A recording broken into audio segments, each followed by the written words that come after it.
Guys, আগের ভিডিওটাকে সাইমা নষ্ট করে ফেলেছিল। আসলে গাইস, এটা হচ্ছে আমার একটা ভুল ছিল। আসলে আমি এটা ইচ্ছা করে করতে চাইনি, তাও আমাকে বাধ্য হয়ে করতে হয়েছে। এই দেখেন আমাদের তাহিদ বাবাজি, এই দেখেন ও করে হিজলা হয়ে গিয়েছে, সেজন্য এই দেখেন ওকে একটা মেয়ে অ্যাড করে দেওয়া হয়েছে। না বলা দিয়ান। হ্যাঁ, হ্যালো গাইস, শুনুন আপনারা, এই গেল আমাদের তাহিদ বাবাজি। আমরা নতুন একটি শপ দিচ্ছি। সেই শপের নাম হচ্ছে শপের নাম হলো ড্রয়িং ভিআইপি ড্রয়িং হাউস। আর গাইস, এই শপের নামটা দিয়েছে হলো আমরা সবাই মিলে। তাহিদের কোনো কিছু নেই, সব হচ্ছে আমার আর আদিয়ানের প্ল্যান।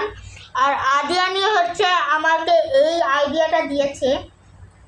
আসলে এখন আমরা একটু স্কিপ করছি, কারণ আমাদের আরও কিছু কাজ বাকি আছে। আমরা হাতে আরও ড্রয়িং করে দেন আপনাদের সাথে দেখা করছি। Bye bye.